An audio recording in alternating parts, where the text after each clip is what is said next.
Vikramshila IAS coaching institute 14 बीघा ऋषिकेश। भारत का भूगोल कर रहे थे हम लोग। भारत के भूगोल में हमारा चैप्टर चल रहा था परिवहन यानी ट्रांसपोर्ट। ट्रांसपोर्ट में काफी कुछ बता चुका हूं। आज बता रहा हूं एक्सप्रेस राजमार्ग, एक्सप्रेस हाईवेज क्या होते हैं। तो ये बहुलेन वाले पक्के सड़क मार्ग हैं जो सामान तथा ट्रैफिक का तीव्र गति से स्थानांतरण करते हैं। मुंबई में पश्चिमी तथा पूर्वी एक्सप्रेस राजमार्ग, कोलकाता में दमदम एयरपोर्ट राजमार्ग, सुकिंदा पारादीप पत्तन राजमार्ग, दुर्गापुर कोलकाता राजमार्ग, ये कुछ महत्वपूर्ण एक्सप्रेसवे हैं। कुछ नवीन एक्सप्रेसवे जो बने हैं वो है बुंदेलखंड एक्सप्रेसवे, 4 लेन वाला है। शिलान्यास 29 फरवरी 2020 को नरेंद्र मोदी जी द्वारा किया गया, प्रधानमंत्री द्वारा। उद्घाटन 16 जुलाई 2022 को जालौन जिले में प्रधानमंत्री नरेंद्र मोदी जी द्वारा किया गया। कुल लंबाई 296.07 किलोमीटर है। एक्सप्रेसवे का प्रारंभ और समापन जो होता है वो चित्रकूट, भरतपुर, NH35 से इटावा, ग्राम कुदरेल तक। कहां तक? चित्रकूट सुना है? भरत चले चित्रकूट राम को मनाने। तो चित्रकूट से लेके इटावा। इटावा कहां पड़ता है? उत्तर प्रदेश। चित्रकूट कहां पड़ता है? भरतपुर, NH35, चित्रकूट से इटावा। विशिष्ट तथ्य जो हैं, ये एक्सप्रेसवे 7 जिलों चित्रकूट, बांदा, महोबा, हमीरपुर, जालौन, औरैया और इटावा से होकर गुजरता है। इस एक्सप्रेसवे का निर्माण उत्तर प्रदेश एक्सप्रेसवेज औद्योगिक विकास प्राधिकरण यानी UPEIDA द्वारा किया गया है। चल रहा है, काम चल रहा है, अभी पूरा नहीं बना। अगला है पूर्वांचल एक्सप्रेसवे। आधारशिला 2018 को रखी गई थी आजमगढ़ में प्रधानमंत्री द्वारा। उद्घाटन 16 नवंबर 2021 को करवल खीरी सुल्तानपुर प्रधानमंत्री द्वारा। कुल लंबाई जो है 340.824 किलोमीटर है। एक्सप्रेसवे का प्रारंभ और समापन चांद सराय गांव NH731, हैदरिया गांव गाजीपुर, लखनऊ सुल्तानपुर रोड। चांदपुर सराय गांव से हैदरिया गांव गाजीपुर लखनऊ। जो विशिष्ट तथ्य हैं वो है परिचालित यानी ऑपरेशनल रूप में देश का सबसे लंबा एक्सप्रेसवे है। ऑपरेशनल रूप में देश का सबसे लंबा एक्सप्रेसवे है। इस एक्सप्रेसवे पर 9 जिले लखनऊ, बाराबंकी, अमेठी, सुल्तानपुर, अयोध्या, अंबेडकर नगर, आजमगढ़, मऊ और गाजीपुर है। मऊ और गाजीपुर है। सुल्तानपुर से कुरेभार गांव के निकट 3.2 किलोमीटर लंबी हवाई पट्टी एयर स्ट्रिप का निर्माण किया गया है। इन एक्सप्रेसवेज पर जहाज भी उतर सकते हैं भाई।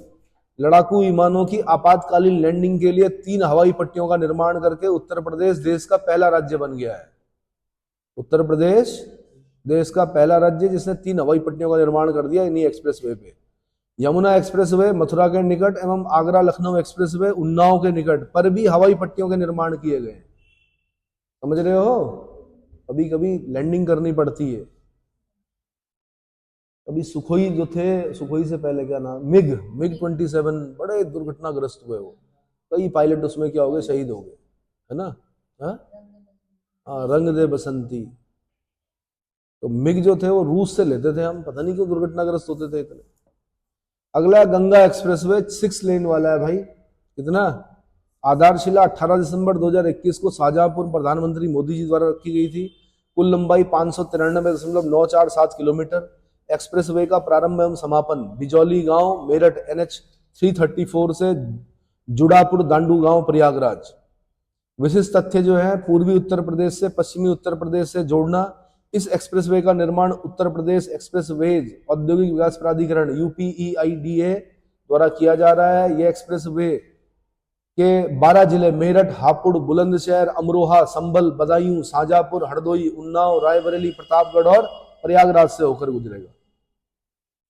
एक पॉइंट थोड़ा सा याद आ रहा है मेरे को। अगर मुझको वो इंजीनियर मिल जाए जिसने 7 मोड़ का निर्माण कराया था और अगर मैं जज होता तो मैं उसको मृत्युदंड देता। क्या देता? Capital punishment. आप ऋषिकेश से जब देहरादून जाते हैं तो आपने सुना होगा कि 7 मोड़ आते हैं। क्या जरूरत थी इतने मोड़ बनाने की? क्या वो सीधी नहीं जा सकती थी सड़क? और खासकर एक वो जो सबसे ज्यादा दुर्घटनाग्रस्त जो मोड़ है, जहां पर पता नहीं कितने ट्रक बचपन से हम देख रहे हैं पलटते हुए, कोई विरोध ही नहीं करता, पता नहीं क्या बात है। क्या जरूरत थी भाई? आपने पेड़ यहां भी काटे होंगे तो वहां से पेड़ तो कटने ही कटने थे बनने के लिए, थोड़ा सीधा काट देते, लोग नहीं मरते इतने सारे, पता नहीं कितनी जिंदगियां खा गया वो मोड़। तो एक मूर्ख आदमी की क्या गलती से कई लोगों की जान चली जाती है, ये पता है? कई अड़ियल लोगों की वजह से कई लोगों की जान चली जाती है।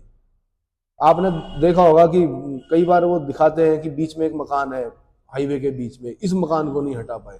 अरे भैया नहीं हटा पाए, तुम भी मरोगे, जो मकान के अंदर वाले, और वो जो टकराएगा वो भी मरेगा। जहां पर देश के लिए कुछ हो रहा हो वहां पर क्या सहस्र स्वीकार कर लेना चाहिए। लैंड एक्विजिशन का अगर चल रहा है, सरकार को दे दो, पैसा ऊपर नीचे हो सकता है, आने वाली पीढ़ियां आपको कोसेंगी नहीं, वरना हमेशा कोसते रहेंगे वो। अब जाके सुना है मैंने कि वहां से रानी पोखरी से और जो ऋषिकेश तक का जो है उसमें कहीं पर मोड़ नहीं होगा, और ऊपर अपलिफ्ट, ये क्या बोलते हैं उनको, फ्लाईओवर टाइप का बनेगा। ठीक है, तो उससे रास्ता क्या होगा, आसान होगा। लेकिन नीचे से हाथी निकलेंगे ऐसा बता रहा था मेरे को। हाँ, तो वाइल्ड लाइफ को भी डिस्टर्ब नहीं करना है भाई, इतना ट्रैफिक हो गया, हाथी पार ही नहीं कर पा रहा। दूसरा, वो मोड़ किसने बनाए वो समझ में नहीं आया, कौन था वो इंजीनियर, कौन थे वो सड़क बनाने वाले लोग, क्यों जबरदस्ती मोड़ बनाया गया वो? देखा है आपने वो मोड़, जहां पे एक छोटा सा मंदिर है, वहां पे हर समय जोत जली रहती है, कई भंडारे होते हैं। भंडारे करके क्या होगा यार, विरोध करो। सबसे बड़ी चीज होती है जहां पर गलत हो रहा है उसको गलत बोलना सीखो। चलो जी, अगला। पता नहीं कितने विधायक, कितने सांसद बन गए, कितने वो भी तो गुजरे होंगे वहां से, उनकी नजर क्यों नहीं गई वहां पर? भाई इस चीज के लिए नितिन गडकरी जी को धन्यवाद देते हैं हम कि वो यहाँ पर आए श्यामपुर फाटक में। बताया जाता है कि उन्होंने, वो आए, उन्होंने देखा, उन्होंने तुरंत वहां पर क्या किया, ओके किया, सैंक्शन कर दिया। तो इनको नेता बोला जाता है। ये थोड़े ही गुजर रहे हैं, तुम ठीक है, तुम एस्कॉर्ट के साथ हो यार, आम आदमी थोड़े होगा एस्कॉर्ट के साथ, आम आदमी तो स्कूटर पे होगा। चलो जी, सड़क मार्गों का नूतन विकास, रिसेंट डेवलपमेंट ऑफ रोडवेज। विगत कुछ वर्षों से भारत के सड़क प्रणाली में अमान परिवर्तन के प्रयास किए जा रहे हैं। इन प्रयासों में 3 प्रकार की पहल शामिल है। एक, राष्ट्रीय राजमार्ग विकास प्राधिकरण, नेशनल हाईवे डेवलपमेंट प्रोग्राम 1998 से चल रहा है। प्रधानमंत्री भारत जोड़ो परियोजना 2004 से चल रही है। प्रधानमंत्री ग्राम सड़क योजना, ये सन 2000 से चल रही है। अटल बिहारी वाजपेयी जी का समय था प्रधानमंत्री ग्राम सड़क योजना। जो उत्तराखंड के गांव गांव तक सड़क पहुंची है ना, उसका जो श्रेय जाता है प्रधानमंत्री ग्राम सड़क योजना को जाता है। लेकिन मैंने कहा, हर गांव में एक बूढ़ा व्यक्ति होता है जो जेसीबी के आगे लेट जाता है कि नहीं जी हमारे गांव से नहीं जाएगी। वो सबसे बड़ा दुश्मन है किसका? उस गांव का। कारण क्या है? क्या कारण है? गांव से रोड जा रही है ना, खेत कट रहे हैं ना आपके, तो दे दो यार, आने वाली पीढ़ियों के लिए अच्छा रहेगा। पर क्योंकि आपका खेत कट रहा है, आप लेट गए। लोग माला लेके जा रखे हैं जेसीबी पे कि भाई आज हमारे गांव से क्या होगी, सड़क जाएगी, तो एक आदमी लेट के क्या कर देता है वहां पर पूरा, और फिर सड़क ऊपर से चली जाती है, फिर दोबारा वो पैदल चलने का कंसेप्ट वही रहता है। आने वाली पीढ़ियां भुगतती है उसको। नहीं आया समझ में? अगला है भाई राष्ट्रीय राजमार्ग विकास परियोजना, NHDP, राष्ट्रीय राजमार्ग विकास परियोजना, NHDP, national highway development program 1998। इसमें उत्तम गुणवत्ता वाले राजमार्गों का निर्माण किया जा रहा है। प्रधानमंत्री भारत जोड़ो परियोजना के अंतर्गत मुख्य नगरों को NHDP राजमार्ग से जोड़ा जा रहा है, जबकि प्रधानमंत्री ग्राम सड़क योजना, PMGSY बोलते हैं, ग्रामीण सड़कों के विकास से संबंधित है। NHDP देश की सबसे लंबी और लघुत्तम समयावधि व 7 चरणों में लागू होने वाली परियोजना है। कितने चरण? एक बार तो इतना ही क्वेश्चन आया, कितने चरणों में? आंसर 7 चरणों में। कितने? 7 चरणों में है ये। प्रथम चरण में क्या होगा? दिल्ली, मुंबई, चेन्नई तथा कोलकाता की 4 मुख्य महाशहरों को जोड़ने के लिए स्वर्णिम चतुर्भुज योजना, जिसकी शुरुआत वर्ष 2001 में की गई थी। इसकी कुल लंबाई 5846 किलोमीटर है और 31 मार्च 2018 की स्थिति के अनुसार 4 और 6 लेन वाली लंबी सड़कों में पूर्ण रूप से परिवर्तित किया जा चुका है। बंबई, कलकत्ता और दिल्ली, बंबई, कलकत्ता और मद्रास, चेन्नई को।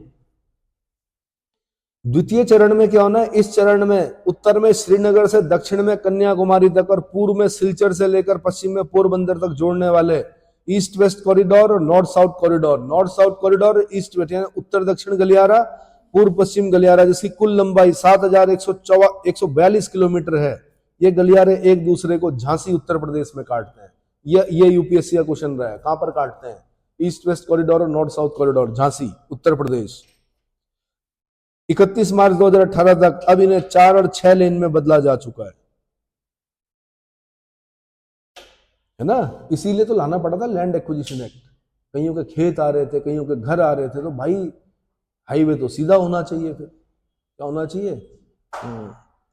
बंदरगाह 435 किलोमीटर और अन्य परियोजनाओं की संयोजकता, जिसकी कुल लंबाई 1844 किलोमीटर, 31 मार्च 2018 तक बंदरगाहों से जोड़ने वाली 379 किलोमीटर लंबी सड़कों और 1614 किलोमीटर लंबे अन्य राष्ट्रीय राजमार्गों को 4-6 लेन वाली सड़कों के रूप में परिवर्तित किया जा चुका है।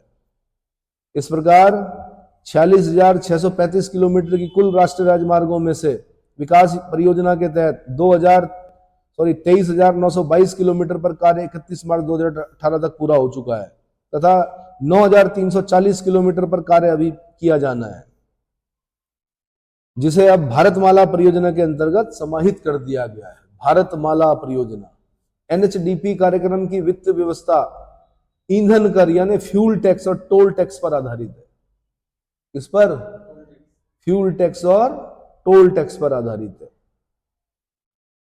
अब कई बार डिबेट चलती है कि वहां जी पर बैरल तेल की कीमतें गिर गई, यहां क्यों नहीं गिरी। तो यहां इसलिए नहीं गिरी क्योंकि आपका लगातार नेशनल हाईवे का जो ये गोल्डन क्वाड्रिलेटरल हो गया, ईस्ट वेस्ट कॉरिडोर हो गया, नॉर्थ साउथ कॉरिडोर हो गया, ये जो अन्य जो भारतमाला परियोजना, कहां से बनेंगे भाई, इतनी सड़कें कैसे बनेंगी। तो आपके फ्यूल टैक्स से और किससे, टोल टैक्स से। टोल देते हो तो फिर बड़ी देर हो जाती थी, लोग परेशान हो जाते थे, फास्टैग लाए गए, फिर बस कितना 10 सेकंड फास्टैग आपका वो खोल देगा। देश में नए राष्ट्रीय राजमार्गों के निर्माण का फैसला केंद्र सरकार ने किया था। इनसे देश के प्रमुख बंदरगाहों, तटीय क्षेत्रों, पर्यटन केंद्रों, पिछले इलाकों को आपस में बेहतर तरीके से जोड़कर अर्थव्यवस्था के विकास में गति प्रदान की जा सकेगी। आधारभूत सुविधाओं से संबंधित राष्ट्रीय राजमार्ग विकास कार्यक्रम एनएचडीपी के विभिन्न चरणों की स्थिति इस प्रकार है कि एनएचडीपी का तृतीय चरण, अब इस चरण के दौरान बीओटी यानी built operate and transfer, built बनाओ, ऑपरेट करो और उसके बाद ट्रांसफर कर दो, आधार पर 11,809 किलोमीटर लंबे राष्ट्रीय राजमार्ग का 4 और 6 लेन वाली सड़कों में बदलाव करना है। 31 मार्च 2018 तक 6,835 किलोमीटर का मार्ग पूर्ण हो गया था। एनएचडीपी का चौथा चरण, इस चरण के दौरान 13,203 किलोमीटर लंबे राष्ट्रीय राजमार्गों को 4-6 लेन वाली सड़कों में बदलाव के साथ ही उनके पक्के किनारों का निर्माण करना शामिल है। 31 मार्च 2018 तक 2,054 किलोमीटर का मार्ग पूर्ण किया जा चुका था। कितना? एनएचडीपी का पांचवां चरण, इसके अंतर्गत 6,500 किलोमीटर लंबे राष्ट्रीय राजमार्गों को 4-6 लेन वाली सड़कों में बदलने का लक्ष्य रखा गया है। 31 मार्च 2018 तक 2,359 किलोमीटर का मार्ग पूर्ण हो गया था। एनएचडीपी का छठा चरण, इसके अंतर्गत 1,000 किलोमीटर लंबे एक्सप्रेसवे का भी विकास करना शामिल है। एक्सप्रेसवे है, 1,000 किलोमीटर एक्सप्रेसवे का विकास करना शामिल है। एनएचडीपी का सातवां चरण, इसके अंतर्गत 700 किलोमीटर का मार्ग राष्ट्रीय राजमार्ग पर से यातायात बाधाएं हटाने के लिए रिंग रोडों, बाईपासों, फ्लाईओवरों का निर्माण शामिल है।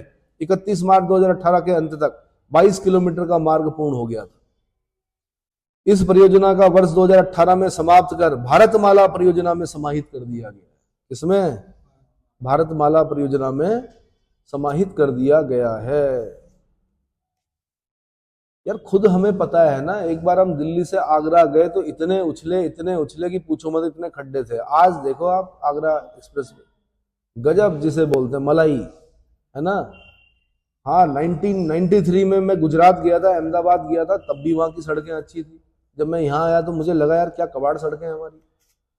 उस समय उत्तर प्रदेश में थे, है ना। और अब चलने में पता चलता है, दिल्ली जब जा रहे होते हैं पता चलता है हमें, पहले तो हर शहर से होके जाना पड़ता था, शहर के अंदर से अब आप देखते होंगे बाईपास बाईपास निकल रहे हैं, फ्लाईओवर देखा है भाई। मेरठ के अंदर जाने की जरूरत नहीं पड़ती है, पहले अंदर जाती थी गाड़ियां, सारे बस स्टैंडों में जाते जाते 8 घंटे 9 घंटे लगते थे दिल्ली पहुंचने में, कभी कभी 10 घंटे लगते थे। और खाना खाने के लिए वहां पे रोकते थे, कहाँ पे, खतौली, खतौली में कागज की आइसक्रीम, है ना। अब देखिए अब हर जगह पे अच्छे रेस्टोरेंट बन गए हैं, पूरा वो होता है कि भाई अच्छा खाना देंगे आप ग्राहक को हमारे, जो भी है। कुछ शिकायतें फिर भी आती रहती है, वो उतना अभी क्योंकि भ्रष्टाचार रहित नहीं हुआ है देश, जिस दिन हो जाएगा तो उस दिन। हाँ, अगर आप उसमें बैठे हैं, क्या बोलते हैं ये, वॉल्वो में बैठे हैं, तो वो अच्छी जगह पे रोकेगी आपको, बढ़िया, पैसा है तो सब कुछ है, पैसा नहीं है तो। भारतमाला परियोजना भाई बड़ी इंपॉर्टेंट। अब तो पर्वतमाला प्रोजेक्ट भी चल रहा है उत्तराखंड में, पता है, पर्वतमाला, जितने भी ये तीर्थ हैं सारी जगह आपको उड़न खटोले दिखेंगे। अब क्या दिखेंगे, उड़न खटोले, मतलब रोप वे। उड़न खटोले आम भाषा में बोलते हैं हम लोग हरिद्वार में, जब हम जाते हैं कि मनसा देवी उड़न खटोला, है ना। अब आपको सारे जो बड़े तीर्थ हैं वहां पर उड़न खटोले, जहाँ पैदल चलते हो आप, वहां पर आप ट्रॉली से जाओगे, अच्छी ट्रॉलियां लगेंगी, जैसे औली में लगी है ना, औली में, औली रोपवे, वो पहला रोपवे है बड़ा अच्छा वाला हमारा। बाकी होने को तो शायद मसूरी में भी है, हरिद्वार में तो है ही, पहले मनसा देवी में था, फिर चंडी देवी में नहीं था वाली क्या, पहले मनसा देवी में था, चंडी देवी में बाद में बना। हाँ, चंडी देवी पहले पैदल ही जाते थे हम लोग।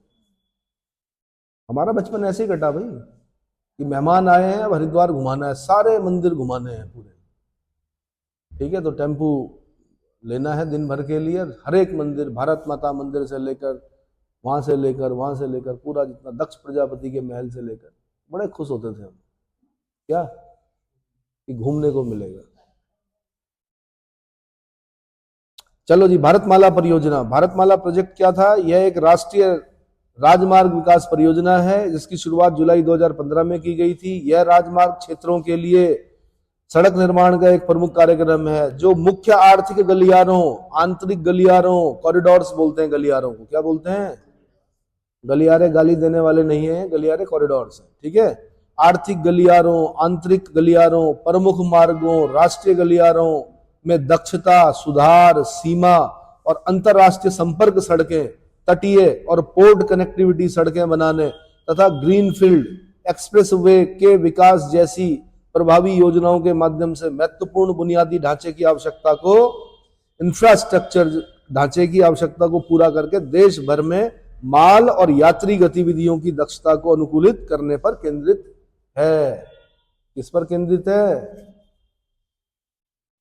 ग्रीनफील्ड, दो तरह के इन्वेस्टमेंट होते हैं, greenfield investment, brownfield investment. Greenfield बोलते हैं नए तरीके से अगर कोई जैसे एयरपोर्ट बनाना है तो दैट इज ग्रीनफील्ड इन्वेस्टमेंट। और अगर कोई है जैसे जॉली ग्रांट है, उसको बड़ा करना है, क्योंकि भाई बड़ा तो करना पड़ेगा, जिस हिसाब से लोगों की मांग बढ़ रही है उस हिसाब से उसको बड़ा करना पड़ेगा, तो बड़ा करेंगे तो उसको बोलेंगे ब्राउनफील्ड इन्वेस्टमेंट। सरकार क्या करती है, दो तरह के इन्वेस्टमेंट करती है, एक ग्रीनफील्ड एक ब्राउनफील्ड। हाँ, अगर लगता है कि ऋषिकेश में भी एक हवाई अड्डा होना चाहिए, हवाई पट्टी होनी चाहिए, तो फिर वो ग्रीनफील्ड बनेगा, क्योंकि यहाँ पे कोई हवाई अड्डा नहीं है, जबकि यहाँ पे होना चाहिए। कारण एम्स, ठीक है भाई। तो अगस्त 2020 तक 12,413 किलोमीटर की लंबाई वाली कुल 322 परियोजनाओं को भारतमाला परियोजना के तहत प्रारंभ किया गया था। भारतमाला परियोजना के प्रथम चरण के तहत 5,35,000 करोड़ रुपए की लागत से 34,800 किलोमीटर राष्ट्रीय राजमार्गों का निर्माण किया जाना है। इस कार्यक्रम की अवधि वर्ष 2017-18 से 2021-22 तक थी, जिसमें क्या क्या शामिल थे, 5,000 किलोमीटर राष्ट्रीय कॉरिडोर, 9,000 किलोमीटर आर्थिक कॉरिडोर, 6,000 किलोमीटर फीडर कॉरिडोर और इंटर कॉरिडोर, 2,000 किलोमीटर सीमावर्ती और अंतर्राष्ट्रीय सड़कें, 2,000 किलोमीटर तटवर्ती सड़कें और बंदरगाह संपर्क सड़कें, 800 किलोमीटर हरित क्षेत्र एक्सप्रेसवे। कैसे? हाँ, ग्रीन हरित क्षेत्र, ग्रीन एरिया एक्सप्रेसवे। 10,000 किलोमीटर अधूरे सड़क निर्माण कार्य। इतना होना है अभी काम। क्या होना है? इतना काम होना है। यह परियोजना गुजरात व राजस्थान से शुरू होकर पंजाब की तरफ, पुनः हिमालयी राज्यों तथा जम्मू कश्मीर, हिमाचल प्रदेश के तराई इलाकों के साथ उत्तर प्रदेश और बिहार की सीमा को कवर करते हुए पश्चिम बंगाल, सिक्किम, असम, अरुणाचल प्रदेश, मणिपुर, मिजोरम में भारत म्यांमार की सीमा तक जाएगी। कहां तक जाएगी? भारत म्यांमार की सीमा तक जाएगी। नीति स्वरूप सरकार ने एनएचडीपी प्रस्तावों के भावी चरणों को मुख्यतः पब्लिक प्राइवेट पार्टनरशिप आधार पर, पीपीपी, एक होता है परचेजिंग पावर पैरिटी, वो इकोनॉमिक्स में पढ़ेंगे हम। यहां पर जो पीपीपी है इसका मतलब है पब्लिक प्राइवेट पार्टनरशिप आधार पर आरंभ करने का निर्णय किया था। निर्माण ठेकों के माध्यम से परियोजनाओं का कार्यान्वयन केवल उन वैकल्पिक मामलों में होगा जहां निजी भागीदारी बिल्कुल संभव नहीं है। तो सार्वजनिक निजी भागीदारी, मेंस में क्वेश्चन आता है भाई 4 नंबर का, कितने का, और कभी कभी बड़ा क्वेश्चन भी आता है। तो ऐतिहासिक रूप से अवस्थापना में निवेश, इन्वेस्टमेंट जिसको बोलते हैं, विशेष रूप से राजमार्गों में मुख्यतः सरकार द्वारा किए जा रहे थे, क्योंकि इनमें विशाल संसाधनों की आवश्यकता, लंबी कार्यावधि, अनिश्चित प्रतिफल और बाह्य कारक जुड़े होते थे। इन दिनों संसाधनों की बढ़ती हुई सतत आवश्यकता, सस्टेनेबल जो नीड्स हैं उनको, और प्रबंधकीय कार्यकुशलता की चिंता, मैनेजमेंट, प्रबंधकीय कार्यकुशलता की चिंता और उपभोक्ता प्रभावहीनता के कारण निजी क्षेत्र की सक्रिय भागीदारी भी आवश्यक हो गई है। निजी क्षेत्र की भागीदारी आकर्षित करने के लिए सड़क परिवहन और राजमार्ग विभाग ने राजमार्ग क्षेत्र में निजी क्षेत्र की भागीदारी के लिए व्यापक नीति दिशा निर्देश निर्धारित किए हैं। सरकार ने भी निजी क्षेत्र की भागीदारी को प्रोत्साहित करने के लिए विभिन्न प्रोत्साहन, जैसे कि कर छूट, सड़क निर्माण उपकरण और मशीनरी के शुल्क मुक्त आयात की घोषणा की है। भाई ऐसा था ना, पहले आपने देखा होगा कि सरकारी विभाग ही सड़कों का निर्माण करते थे, और उन सड़कों का जब निर्माण होता था तो उनका प्रतिफल अनिश्चित होता था। क्या होता था? पता नहीं सड़क वो अच्छी निकलेंगी नहीं निकलेंगी, कई बार तो तारकोल की पेटी वैसे निकल जाती थी 2-4 गाड़ियों के जाने के बाद। अब क्या किया गया कि निजी क्षेत्र को की सक्रिय भागीदारी को बढ़ाने के लिए उनको भी लालच दिया गया कि भाई अगर आप कोई मशीनरी खरीदना चाह रहे हो, उपकरण खरीदना चाह रहे हो, तो टैक्स नहीं लगेगा आप पे, बाकी आप आयात करना चाह रहे हो बाहर से। तो इसीलिए आपने देखा होगा वॉल्वो कहाँ की कंपनी है? वॉल्वो की बसें में बैठे होंगे आप, लेकिन वॉल्वो के पोकलेन देखे होंगे आप? नहीं देखे? एक होता है जेसीबी तो वन साइडेड, पोकलेन 360। तो आपने देखा पहाड़ों पे चढ़ के ऊपर जो, दैट इज पोकलेन, और वॉल्वो की होती है वो। वॉल्वो बाहर की कंपनी है, गजब के क्या बनाती है, स्वीडन की है वो, है ना। तो ये जो निर्माण कार्य संभव हुआ ये उन मशीनरियों से संभव हुआ। करोड़ करोड़ रुपए के आते हैं वो, है ना। और उनको जो करने वाले, टैकल करने वाले या वो करने वाले लोग होते हैं वो भी बड़े एक्सपर्ट होने चाहिए, उनका भी बड़ा अच्छा वेतन होता है क्योंकि जान का खतरा है उसमें, ठीक है। तो वो उन लोगों को क्या किया गया, आकर्षित किया गया कि भैया आप बनाओ, है ना, पब्लिक प्राइवेट पार्टनरशिप हमारे दिशा निर्देशों के अनुसार। मतलब हमको ये चाहिए, जब आप सड़क बनाएंगे तो ये हमें नीचे पाइप चाहिए, पाइप डालिए, हो सकता है आने वाले समय में कोई केबल डालनी पड़े। ये नहीं कि सड़क बनने के बाद आप खोद रहे हैं, पाइप बीच में ही पड़ रहे हैं, बहुत सारी चीजें, मतलब ड्रेनेज और क्या बताऊं, मतलब तो वो सारी नीड्स पहले ही बता दी जाती है कि ये चाहिए, इस तरह से काम चाहिए, और अगले 5 साल तक आप ही इसका रख रखाव करेंगे, अगर टूटा आपकी जिम्मेदारी, पेमेंट होगा आपको, सरकार पेमेंट करेगी। और पैसा कहाँ से आ रहा है सरकार के पास? जैसे मैंने बताया आपको, फ्यूल टैक्स, पेट्रोलियम पर, और साथ में आप क्या करते हो, मेरे ख्याल से वो भी देते हो, क्या सेस भी देते हो, क्या देते हो, सरचार्ज हो गया, सेस हो गया, कई जगह पर पड़ते हैं ना जो।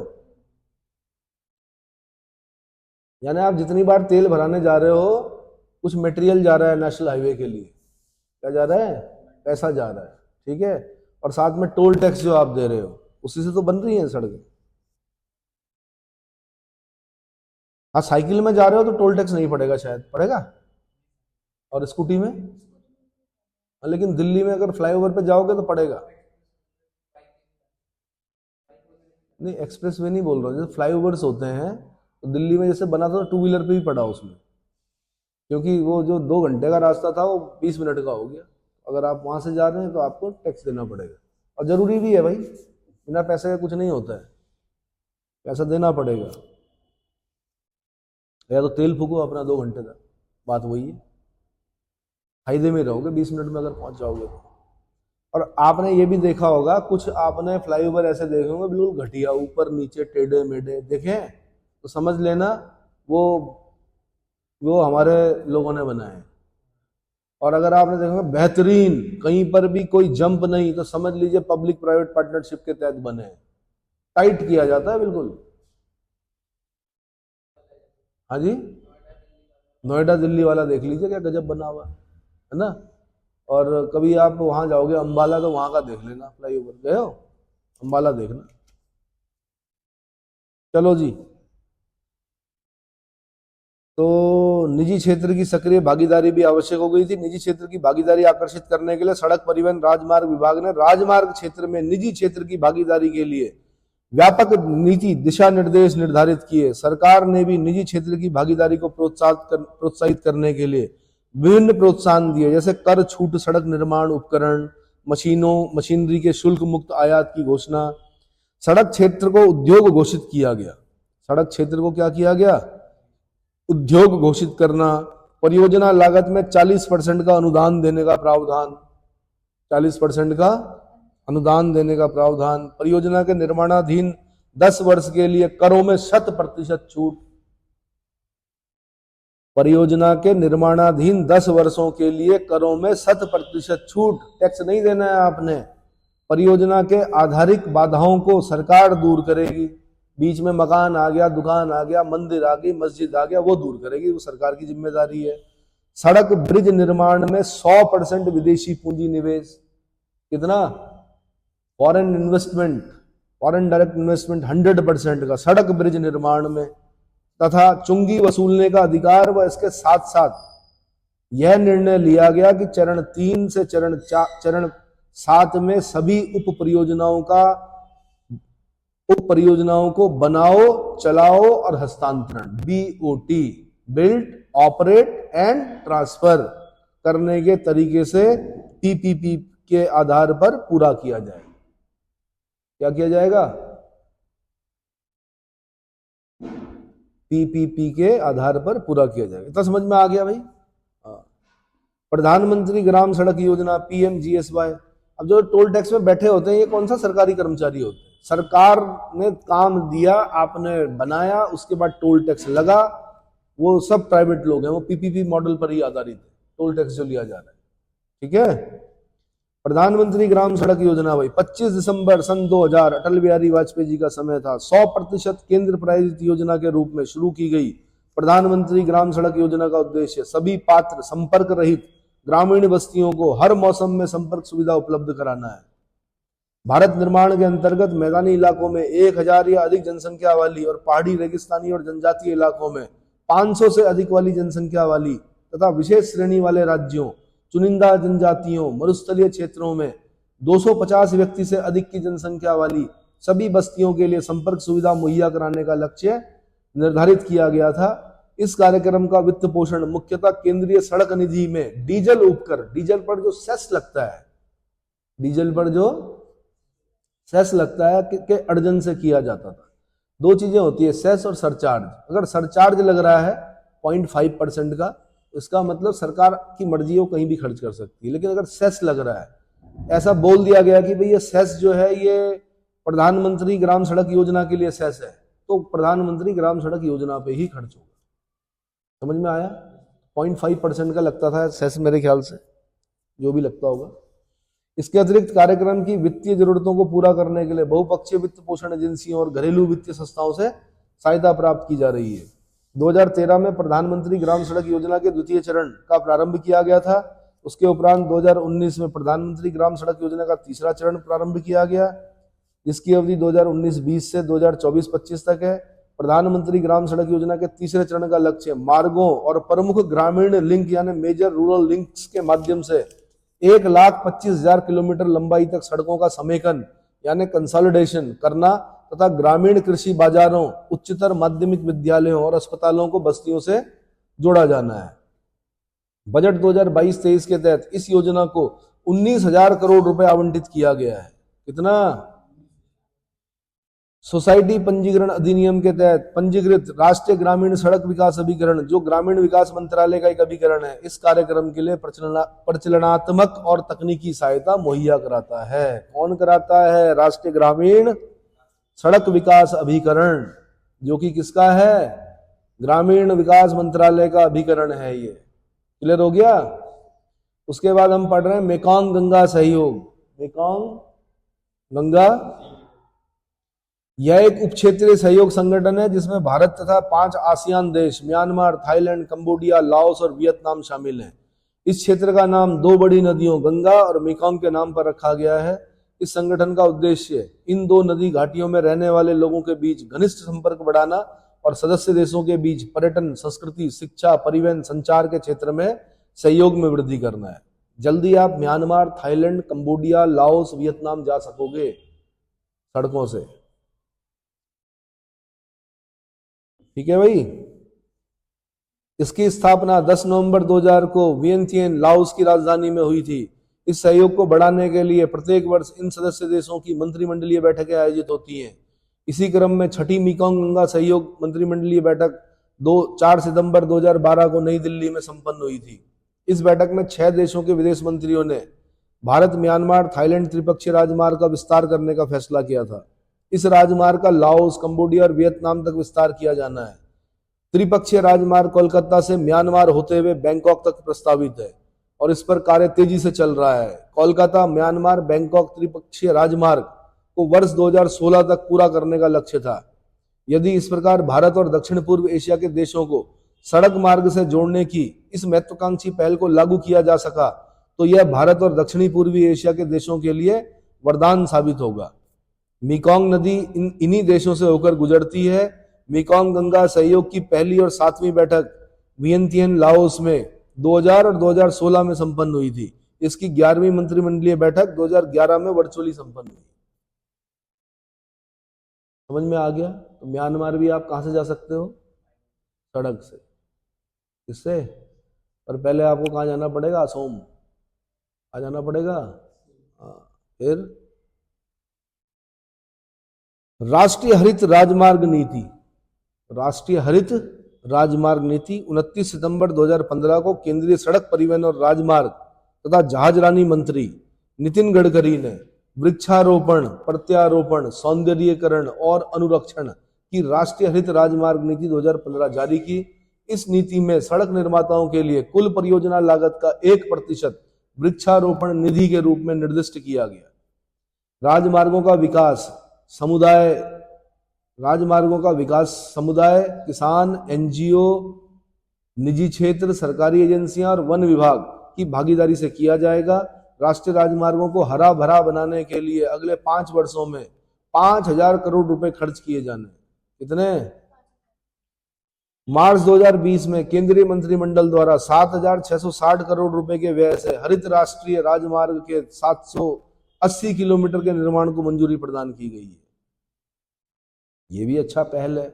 राजमार्ग सूखे नहीं होने चाहिए। राजमार्ग कैसे होना चाहिए? हम सारा डेजर्ट से थोड़े होकर गुजर रहे हैं। हम तो ग्रीनरी वाले पार्ट में हैं, तो बीच में देखे होंगे आपने पेड़ पौधे, उनका रख रखाव, अगल बगल पेड़ पौधे सुंदर, है ना। अगला है हरित राष्ट्रीय राजमार्ग गलियारा परियोजना, green national highway corridor project, GNHCP बोलते हैं इसको। 22 दिसंबर 2020 को भारत सरकार ने देश में सुरक्षित एवं हरित राष्ट्रीय राजमार्ग गलियारों के निर्माण के लिए विश्व बैंक के साथ $500 मिलियन की परियोजना का समझौता किया था। इन राजमार्गों के निर्माण राजस्थान, हिमाचल प्रदेश, उत्तर प्रदेश, आंध्र प्रदेश में किया जाएगा। इस परियोजना के अंतर्गत देश के विभिन्न भौगोलिक क्षेत्रों में कुल 783 किलोमीटर राजमार्गों का निर्माण किया जाना है। इसके अंतर्गत स्थानीय और उपमानक सामग्री, औद्योगिक उपोत्पाद और बायो इंजीनियरिंग संसाधनों का उपयोग किया जाना है। यह परियोजना राष्ट्रीय हरित राजमार्ग नीति NGHM के क्रियान्वयन तथा हरित एवं सुरक्षित परिवहन के प्रावधान का समर्थन करती है। इसके प्रमुख उद्देश्य जो हैं, इस परियोजना का उद्देश्य समुदाय, किसानों, निजी क्षेत्र, गैर सरकारी संगठनों और सरकारी संस्थानों के सहयोग से राजमार्ग गलियारों की हरियाली को बढ़ावा देना है। इस परियोजना द्वारा सड़क उपयोगकर्ताओं को बेहतर परिवहन सेवाएं प्रदान करने के साथ साथ सड़क दुर्घटनाओं को कम करना है। इस नीति का प्रमुख दृष्टिकोण स्थानीय लोगों, समुदायों और महिलाओं के सम्मानजनक रोजगार प्रदान करना है। इसके माध्यम से ग्रामीण क्षेत्र के कुछ लोगों के लिए 5 लाख रोजगार उत्पन्न करने की योजना है। यह परियोजना वायु प्रदूषण के प्रभाव को कम करने के साथ साथ हरित गृह गैसों के उत्सर्जन को कम करने में सहायक सिद्ध होगी। इस परिवहन अवसंरचना का अंतिम उद्देश्य निर्बाध कनेक्टिविटी प्रदान करने के साथ साथ रसद लागत को भी कम करना है। रसद लागत को भी कम करना है। साथ में कुछ चीजें सुन लीजिए भाई, कुछ एक्स्ट्रा चीज बता रहा हूं मैं।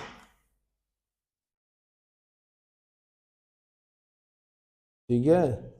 जून 2022 में केंद्रीय सड़क परिवहन और राजमार्ग मंत्रालय के अनुसार भारतीय राष्ट्रीय राजमार्ग प्राधिकरण NHAI, ये ध्यान रखना है, national highway authority of India, NHAI बोलते हैं, भारतीय राष्ट्रीय राजमार्ग प्राधिकरण ने एस्फॉल्ट बिटुमिनस कंक्रीट सड़क निर्माण में एक नया गिनीज बुक ऑफ रिकॉर्ड दर्ज किया है। एस्फॉल्ट बिटुमिनस कंक्रीट सड़क NHAI ने बिना रुके NH53 यानी महाराष्ट्र के अमरावती से अकोला जिले के बीच कि एकल लेन में 84.40 किलोमीटर लंबी एस्फॉल्ट बिटुमिनस कंक्रीट सड़क का निर्माण 105 घंटे 30 मिनट में करके रिकॉर्ड बनाया है। इसके पूर्व यह रिकॉर्ड दोहा, कतर के नाम था। कतर देश है, दोहा उसकी राजधानी है। ठीक है, जिसने 25.75 किलोमीटर सड़क का निर्माण कुल 10 दिनों में किया था। हमने क्या कर दिया, 84.40 किलोमीटर लंबी सड़क का निर्माण 105 घंटे 30 मिनट में कर दिया। 24 तियां 72, 24 चको 96 और 24 पंजे, हाँ तो 5 मतलब 4 दिन समथिंग में 84.40। फरवरी 2020 में अटल सुरंग, जो कि हिमालय की पीर पंजाल श्रेणी में अवस्थित रोहतांग दर्रे से होकर गुजरती है, रोहतांग दर्रा, इसको Guinness book of world record में शामिल किया गया है। इस सुरंग को 10,000 फीट यानी 3,000 मीटर से अधिक ऊंचाई पर निर्मित विश्व की सबसे लंबी राजमार्ग सुरंग, वर्ल्ड लार्जेस्ट हाईवे टनल के रूप में प्रमाणित किया गया है। इस सुरंग की लंबाई 9.02 किलोमीटर है ना, अटल सुरंग। सुना है आपने? हाँ, कुछ गंवार यहाँ अंदर डीजे बजा रहे थे सुरंग के अंदर, चर्चाओं में आया था न्यूज में, वहां डांस कर रहे हो। अरे भैया सुरंग है, निकलो, आपके जाने के लिए बनाया गया, डांस करने के लिए नहीं बनाया गया। ठीक है, बहुत अच्छी बात है कि हो सकता है आप गौरवान्वित महसूस कर रहे हो, लेकिन तरीके होते हैं ना हर चीज के। क्लैप करने के भी तरीके होते हैं, मैं कई बार बताता भी हूँ कि क्लैप करने के भी तरीके होते हैं कि आप मतलब आप उसको सम्मानित कर रहे हो या आप उसकी बेइज्जती कर रहे हो। नहीं आया समझ में? हाँ, मेरा काम तौर तरीके सिखाना भी है भाई, बाकी आपकी इच्छा। दूसरा, 24 जुलाई 2016 को रामेश्वरम मनमादुरे नामक प्रथम हरित रेल गलियारा का उद्घाटन रेल मंत्री सुरेश प्रभु द्वारा किया गया। यह विश्व में पर्यावरण अनुकूल, किफायती और मजबूत रेल प्रणालियों में अपनी तरह की पहली प्रौद्योगिकी है। 17 मई 2016 को भारत में पहली बार दिल्ली मेट्रो की चालक रहित train UTO unattended train operation का शुभारंभ मुकुंदपुर डिपो से किया गया। चालक रहित भारत में मुंबई मेट्रो देश की पहली कैशलेस मेट्रो बन गई है भाई। क्या बन गई है? कैशलेस मेट्रो बन गई है। भारतीय रेलवे का हबीबगंज रेलवे भोपाल मार्च 2017 का पूर्णतः निजी रूप से प्रबंधित पहला रेलवे स्टेशन बन गया है। हबीबगंज रेलवे स्टेशन भोपाल, निजी रूप से प्रबंधित पहला रेलवे स्टेशन। 22 मई 2017 को मुंबई के छत्रपति शिवाजी टर्मिनल स्टेशन में करमाली गोवा स्टेशन के बीच देश की पहली उच्च गति की वातानुकूलित तेजस एक्सप्रेस ट्रेन की शुरुआत की गई। किसकी? तो ठीक है, अब इसके बाद मैंने रेलवे परिवहन कराना है आपको। रेलवे परिवहन कराने से पहले मैं बता दूं आपने क्या काम करना है। एक तो 2-3 चीजें याद करनी है। एक, बड़ी लेन नहीं पूछेगा आपके, मीटर गेज कभी नहीं पूछेगा, 1000 मीटर होता है, सबको पता है, मिलीमीटर। छोटी लाइन भी पूछ सकता है 762 से 610 मीटर, नैरो गेज जिसको बोलते हैं। ज्यादा पूछता है ब्रॉड गेज, कि ब्रॉड गेज के बीच की लंबाई है। IAS में भी क्वेश्चन पूछा गया कि ब्रॉड गेज जो पटरी होती है, अरे तीन तरह की पटरियां होती हैं, एक होती है नैरो गेज, एक होती है मीटर गेज, एक होती है ब्रॉड गेज। जिसपे आप चलते हो ब्रॉड गेज है। नैरो गेज मेरे ख्याल से कालका टू शिमला जो छोटी छोटी ट्रेन नहीं होती, वो होती है 762 से 610 मिलीमीटर, उनके बीच की डिस्टेंस होती है ये। बड़ी लाइन याद रखनी है आपने, 1676 मिलीमीटर। कितना? एक तो ये क्वेश्चन आता है। दूसरा क्वेश्चन आता है कि सबसे ज्यादा रेल मार्ग कहाँ है, तो उत्तर प्रदेश में, फिर राजस्थान में, फिर महाराष्ट्र में, फिर गुजरात में, फिर मध्य प्रदेश में। ठीक है। फिर आपने याद करना है कि मध्य रेलवे का कहाँ है, पूर्वी रेलवे का कहाँ है, उत्तर रेलवे का कहाँ है, उत्तर पूर्वी रेलवे का कहाँ है। तो इसका एक तरीका होता है, एक क्रॉस बनाना है आपने ऐसे, उसमें फिर दो ऐसे मल्टीप्लाई का वो करना है, और हर जगह पर जो east west north south central है ना, और जितने भी रेलवे के वो हैं उनके सब के आपने मुख्यालय लिखने। एक क्वेश्चन यहां से बनेगा, कहां से? इन मुख्यालयों से। तो कल जब मैं आपको अगला लेक्चर दे रहा हूंगा तो आपको ये 18 जो मुख्यालय हैं याद होने चाहिए। कितने? पहले 16 थे, अब उसको बढ़ाकर कितना कर दिया गया है? 18। एक 25 दिसंबर 2010 को आया कोलकाता मेट्रो रेलवे वाला, और एक दक्षिण तटीय रेलवे वाला, ये फरवरी 2019 में आया। ठीक है। तो ये 18 के आपको क्या याद होने चाहिए? मुख्यालय। कार्य प्रारंभ करने का वर्ष याद नहीं करना है आपने, सिर्फ क्या याद करना है? मुख्यालय। सिर्फ पहले वाला याद कर लेना बस, मध्य railway, central railway, Mumbai Chhatrapati Shivaji, 5 नवंबर 1951। एक काम ये करना है आपने। दूसरा काम क्या करना है? ये जो रेलवे उत्पादन के संयंत्र होते हैं, जैसे Chittaranjan locomotive works rail engine कारखाना कहाँ है? पश्चिम बंगाल में। डीजल रेल इंजन कारखाना कहाँ है? वाराणसी उत्तर प्रदेश में। अब ये हमारे समय में जब क्वेश्चन पूछा गया डीजल लोकोमोटिव वर्क्स कहाँ है, तो उसने वाराणसी ऑप्शन में नहीं दिया, उसने मडवाडीह दिया। क्या दिया? जैसे वीरभद्र, आईडीपीएल कहाँ है? वीरभद्र में। लेकिन 99% लोग जानते हैं आईडीपीएल कहाँ? ऋषिकेश में। अब वीरभद्र लिखा हुआ तो किसको पता भाई? वो तो हम ही को पता है ना आईडीपीएल कहाँ थी भाई? वीरभद्र में थी। ऐसी मडवाडी एक जगह पड़ती है वाराणसी में, वहां पर है डीजल रेल इंजन कारखाना। तो यूपीएससी ने क्या किया? वाराणसी नहीं दिया, मडवाडी दे दिया।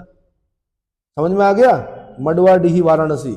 Integral coach factory Chennai Tamil Nadu, rail coach factory Kapurthala Punjab, rail wheel factory Bengaluru Karnataka, diesel engine आधुनिकीकरण कारखाना पटियाला पंजाब, आधुनिक coach factory Raebareli Uttar Pradesh, rail coach नवीनीकरण कारखाना झांसी उत्तर प्रदेश। समझ में आ गया?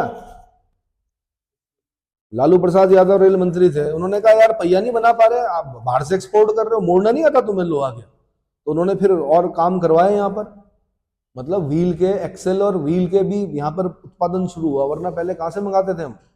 विदेश से आयात करते थे, इंपोर्ट करना पड़ता था। सही बोला लालू ने भी, जब तक समोसे में रहेगा आलू तब तक बिहार में रहेगा लालू, ऐसा बोलते थे। लालू जी रेल मंत्री बने, बड़ा प्रॉफिट में आया रेल जो मंत्रालय रेलवे।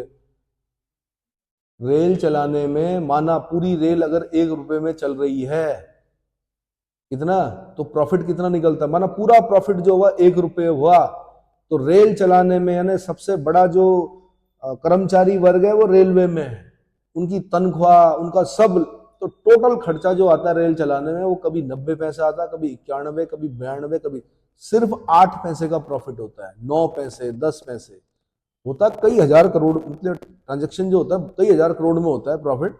लेकिन मैंने कहा कि पूरे जो, अगर मैंने कहा जैसे 1 रुपया वो हो रहा है तो उसमें लगा लो 91 पैसे 92 पैसे 93 पैसे रेल पे लगते हैं, और प्रॉफिट कितना होता है? 7 पैसे 8 पैसे 9 पैसे। समझ में आया? और जिस दिन सब टिकट लेके सफर करने लगेंगे तब शायद ऐसा हो सकता है कि, कहाँ हुआ है? बैठे हो आपने, भोगी ना भोगी, लेकिन हमने भोगी जनरल की बोगी। तो बैठो ना जनरल की बोगी में बैठ के देखो, तब पता चलेगा। लखनऊ से खड़े खड़े आए हम हरिद्वार तक। तो ठीक है भाई, तो लालू जी पर बड़ा शोध चला भाई, ऐसे कैसे आपने इतना प्रॉफिट कैसे दिलाया? तो पता चला उन्होंने बहुत सारी चीजें कराई। उन्होंने कहा मिनरल वाटर क्यों पियेंगे भाई हम, बिस्लरी क्यों पियेंगे, रेल नीर पियेंगे हम। रेलवे अपना प्रोजेक्ट लगाएगा, पानी जो रेल के अंदर का पानी होगा और रेल का ही होगा, रेलवे बनाएगा उस पानी को। खाने के जो स्टॉल वगैरह लगते हैं फ्री में लगते थे वो समोसे चाय वाले, वो भी क्या करेंगे स्टेशनों को, एडवर्टाइजमेंट जो लगेगा वो पैसे देंगे रेलवे पे, है ना। किया कराया पहले नहीं होते थे, जादू टोना, है ना, प्यार मोहब्बत के लिए संपर्क करें बाबा ये अब नहीं लगा सकते आप। ऐसे ही मेट्रो में भी देखे होंगे, जगह होती है किस चीज के लिए, एडवर्टाइजमेंट के लिए, उसका पैसा पड़ता है, वहां से प्रॉफिट आता है। अगर आपको एडवर्टाइजमेंट लगाना है, विक्रमशिला का पोस्टर लगाना है, तो पैसे देने पड़ेंगे मुझे 1 महीने के। हाँ जी, किसको जाएगा, मेट्रो को जाएगा। वो मेट्रो मैन किन्हें कहा जाता है, ई श्रीधरन, पहले आदमी थे जिन्होंने टाइम से पहले काम करके दिया, प्रोजेक्ट पूरा करके। और कमाल की बात है, मकान के नीचे से सुरंग गई पर मकान में कब तक नहीं हिला, ये भी बड़ी बात है। ऐसी टेक्नोलॉजी यूज की गई मेट्रो के लिए। दिल्ली में आपके मकान के नीचे से जा रखी है मेट्रो, लेकिन काम चला, लेकिन हिला नहीं मकान। चलिए भाई, रेल परिवहन अगले लेक्चर में।